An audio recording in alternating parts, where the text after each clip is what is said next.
नमस्ते दावत सले मातृभूमि। जय हिंद दोस्तों। दिन भर क्या रहा स्पेस, डिफेंस और इंटरनेशनल गलियारे से इस वीडियो में एक एक करके जान लेते हैं।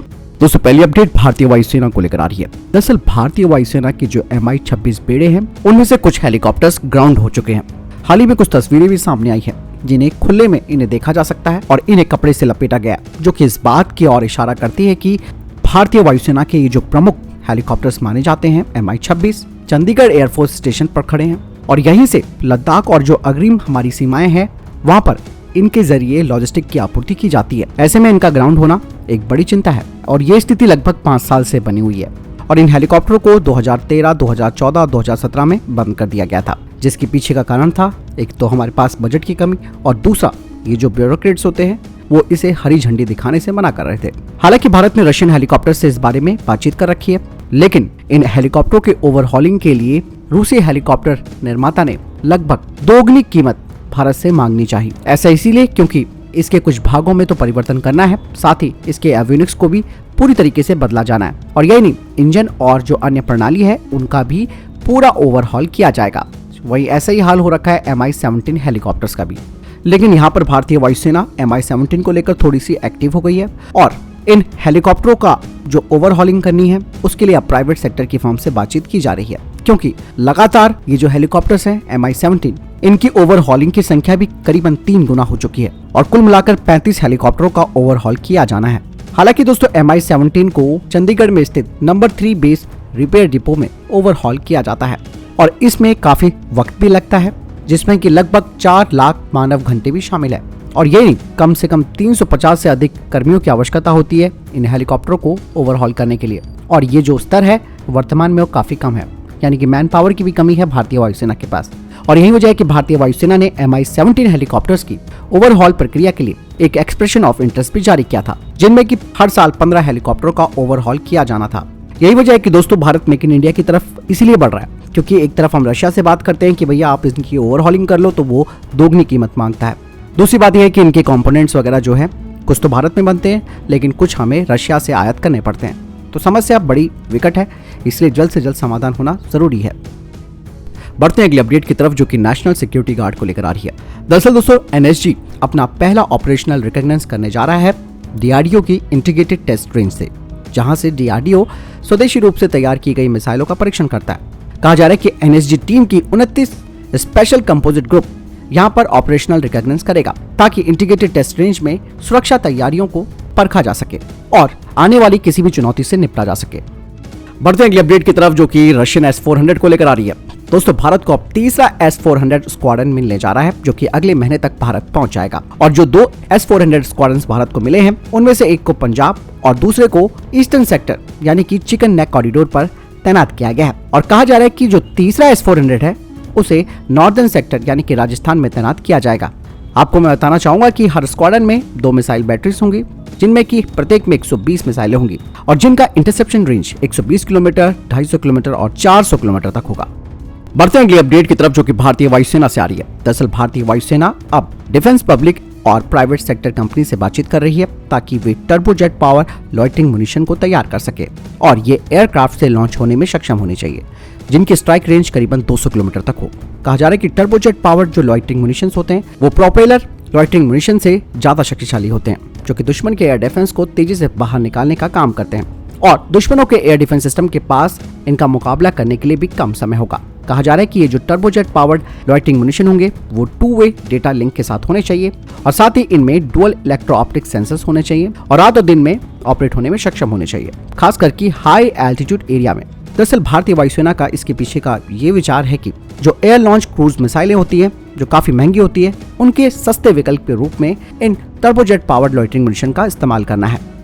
बढ़ते हैं अगली अपडेट की तरफ। दरअसल दोस्तों भारतीय सेना ने जून 2021 में एक रिक्वेस्ट फॉर इंफॉर्मेशन जारी किया था 1770 फ्यूचर रेडी कॉम्बैट व्हीकल्स के लिए और कम से कम 12 निर्माताओं ने कहा था कि उन्हें रिक्वेस्ट फॉर इंफॉर्मेशन मिल चुका है, जिनमें कि अमेरिका की जनरल डायनेमिक्स भी है। और आपको मैं बताना चाहूंगा कि जनरल डायनेमिक्स ने अभी हाल ही में एक प्रोटोटाइप तैयार किया है अपने next generation Abram X tank का, जिसमें कि auto loader, unmanned turret, multiple electro optical sites, remote weapon system, साथ ही इसमें 30 mm की गन लगी हुई है और इसकी 120 mm की मेन गन है। यही नहीं, इसके अलावा इसमें लेटेस्ट जनरेशन के लंबी दूरी वाले ऑब्जर्वेशन और अटैक साइट्स भी लगी हैं और लेजर रेंज फाइंडर के अलावा counter measure grenades, active protection system, see through armour system, 360 degree का situational awareness, distributed aperture camera. साथ ही इसका वजन भी काफी कम होगा जिससे कि तेजी से, साथ ही इसमें हाइब्रिड इलेक्ट्रिक पावर पैक भी लगा है जो कि 50% फ्यूल एफिशिएंसी के साथ होगा और इसी वजह से ये चुपचाप तरीके से ऑपरेट करने में भी सक्षम होगा।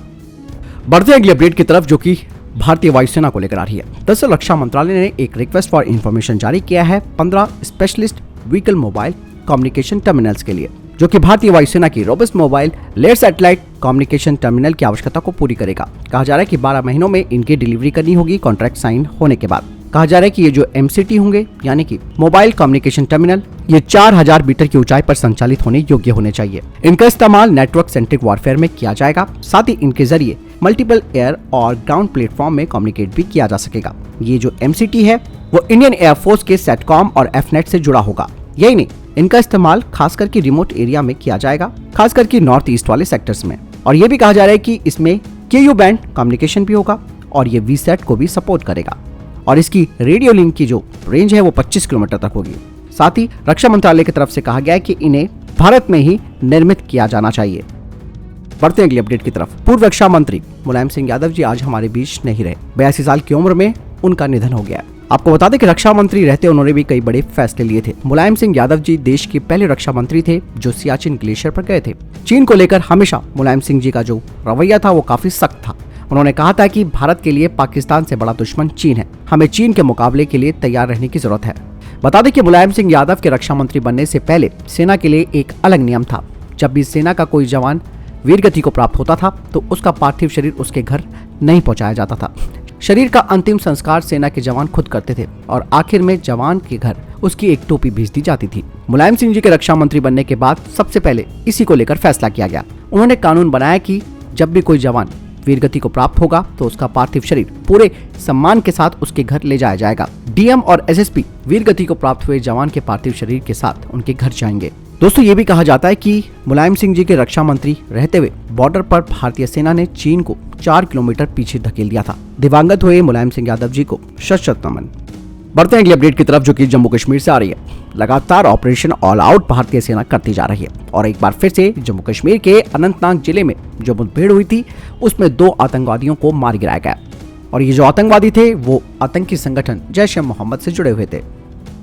बढ़ते हैं अगले अपडेट की तरफ। आर्मी त्रिशक्ति कोर के स्ट्राइकिंग लाइन डिवीजन के सैनिकों ने उत्तरी सिक्किम के 17,000 फीट जैसे अति उच्चता वाले क्षेत्र में एकीकृत अभ्यास किया। आर्मी त्रिशक्ति कोर के द्वारा कहा गया कि संचार प्रौद्योगिकी और घातक हथियारों के बढ़ते प्लेटफॉर्म की श्रृंखला उपलब्ध होने से युद्ध के मैदान का परिदृश्य अति ऊंचाई वाले क्षेत्रों में भी बदल गया। साथ ही ये भी कहा जा रहा है कि इतनी उच्च ऊंचाई वाले क्षेत्रों में युद्ध लड़ने के लिए भारतीय सेना की मौजूदा क्षमताओं को बढ़ाने के लिए remotely pilot vehicles, all terrain vehicle, quick reaction fire vehicle, infantry protected mobility vehicle समेत कई अन्य हथियार प्रणालियों के साथ यह अभ्यास किया गया। बढ़ते हैं अगले अपडेट की तरफ। दोस्तों पाकिस्तान के दूरसंचार प्राधिकरण ने एक चेतावनी जारी की है जिसमें उन्होंने कहा है कि भारतीय हैकर्स इस्लामाबाद के विदेश स्थित जो राजनयिक मिशन है उससे जुड़े डेटा को चुराने की कोशिश कर रहे हैं। साथ ही पाकिस्तानी दूरसंचार प्राधिकरण ने बताया कि ब्रुनई, नेपाल, अर्जेंटीना और अजरबैजान में पाकिस्तानी मिशनों को वायरस से संक्रमित ईमेल मिले हैं। अथॉरिटी के मुताबिक हमले का मकसद वाणिज्य दूतावासों और जासूसी का डेटा चुराना है। हालांकि पाकिस्तान ने अपने सभी राजनयिक कर्मचारियों के लिए निर्देश भी जारी किए हैं। दोस्तों मैं आपको यहाँ पर ये बताना चाहूंगा कि पाकिस्तान के भी ये जो हनी ट्रैप वाले मामले होते हैं वो पाकिस्तान की तरफ से होते हैं। ऐसे में भारत भी जो जवाब दे रहा है वो सही कर रहा है क्योंकि इनके हनी ट्रैप के चक्कर में भारत के कई जवान फंस जाते हैं जिससे कि भारतीय सेना की खुफिया जानकारी इन पाकिस्तानियों के हाथ पहुंच जाती है। बढ़ते हैं अगले अपडेट की तरफ जो कि विदेश मंत्री एस जयशंकर जी को लेकर आ रही है। विदेश मंत्री एस जयशंकर जी ने साफ तौर पर यह बात कह दी है कि भारत के पास सोवियत और रूसी मूल के हथियारों की एक पूरी लिस्ट है। इसके पीछे का कारण भी उन्होंने बताया। उन्होंने हालांकि पाकिस्तान का नाम नहीं लिया, लेकिन एस जयशंकर जी ने कहा कि इन पश्चिमी देशों ने अपने पसंदीदा साथी को एक विकल्प के रूप में चुना और भारत को कई सालों तक पश्चिमी देशों ने हथियारों की आपूर्ति नहीं की और वास्तव में इन देशों ने जो हमारे बगल में एक पसंदीदा साथी है उसको खूब समर्थन दिया। एस जयशंकर जी ने कहा कि अंतर्राष्ट्रीय राजनीति में हम सभी जो हमारे पास है उससे निपटते हैं, हम निर्णय लेते हैं जो हमारे भविष्य के हितों के साथ साथ हमारी वर्तमान स्थिति दोनों को प्रतिबिंबित करती है। दरअसल विदेश मंत्री एस जयशंकर जी ने कहा कि भारत एक विकल्प का इस्तेमाल करता है जो मानता है कि ये उसके राष्ट्रीय हित में है जब उसे हथियारों की पेशकश की जाती है। भले ही रशिया हमारा सैन्य हार्डवेयर का एक प्रमुख आपूर्तिकर्ता रहा है। बढ़ते हैं अगली अपडेट की तरफ। दोस्तों, इस बार जापान मालबार नेवल एक्सरसाइज 2022 को होस्ट करने जा रहा है, जो कि 8 से 18 नवंबर तक चलेगी और इसमें भारत, ऑस्ट्रेलिया, जापान और अमेरिका हिस्सा लेंगे। और इस अभ्यास के तहत फ्लाइट कॉम्बैट ऑपरेशन किया जाएगा एयरक्राफ्ट कैरियर से। इसके अलावा maritime operations, anti submarine warfare, amphibious operations, cross deck helicopter landing और एंटी एयर वॉरफेयर ऑपरेशन भी किया जाएगा। तो दोस्तों, ये अभी तक के टॉप डिफेंस और स्पेस अपडेट्स। वीडियो के संबंध में कोई प्रश्न, जवाब, आपका कोई सवाल है, कमेंट सेक्शन में लिखकर जरूर पूछ सकते हैं। मिलता हूं वीडियो के साथ। चैनल जरूर सब्सक्राइब कीजिएगा। जय हिंद, वंदे मातरम।